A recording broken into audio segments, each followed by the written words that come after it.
آج 25ویں رات ہے، طاق رات ہے. اگر اللہ نہ کرے کوئی اس گناہ میں مبتلا ہے تو وہ آج کی رات رو رو کے اللہ سے توبہ کرے اور کسی بزرگ سے رابطہ کرے کہ حضرت میرے اندر یہ بیماری ہے تو کسی طرح سے میں اس بیماری سے بچنا چاہتا ہوں، تو مجھے کوئی طریقہ بتائیں کہ اس عذاب سے میری جان چھوٹ جائے. قرآن نے اس واقعے کی ابتدا یہاں سے کی ہے. هل اتاک حدیث ضیف ابراہیم المکرمین. ابراہیم علیہ السلام کے بھانجے تھے لوط علیہ السلام، جو ابراہیم علیہ السلام پر ایمان لائے. اللہ نے آپ کو بھی نبوت دی تو انہوں نے بھی ابراہیم علیہ السلام کے ساتھ ہجرت کر کے اپنے ملک کو چھوڑ دیا. اللہ نے لوط علیہ السلام کو ایک قوم کی طرف بھیجا. اس قوم میں جہاں شرک اور بت پرستی تھی، 7 لڑکوں سے بدفعلی کی بیماری تھی، عادت پڑ گئی تھی ان کو اس برائی کی.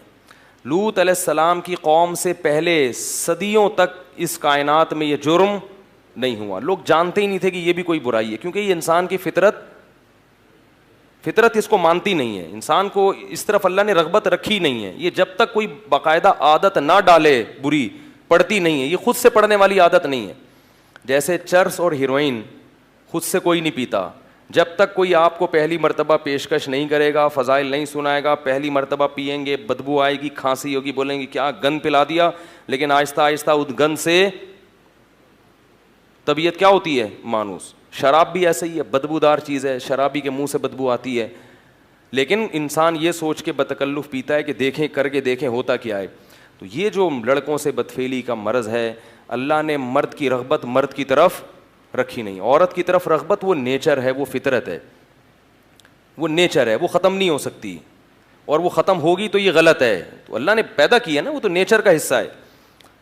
مرد کی طرف، لڑکے کی طرف رغبت ہونا یہ نیچر کا حصہ نہیں ہے، یہ بیماری ہے. یہ بیماری ہے، یہ گندگی ہے.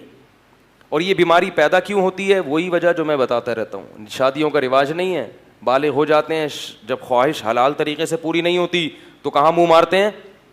جیسے ایک آدمی کو حلال روٹی نہیں ملے گی کھانے کے لیے تو کچرے میں سے جو ملے گا اٹھا کے کھا لے گا. تو یہی حال ہوتا ہے کہ گند میں منہ مارتا ہے اور پھر اس گندگی کی عادت پڑ جاتی ہے.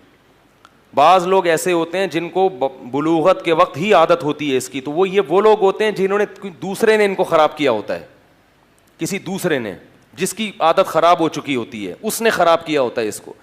تو ہے یہی کہ جب آپ فطرت سے دور ہٹو گے، نکاح سے دور بھاگو گے تو گندگی میں اللہ تعالیٰ شیطان کو آپ پہ مسلط کر دے گا اور وہ شیطان آپ کو گندگی میں، بولو بھائی،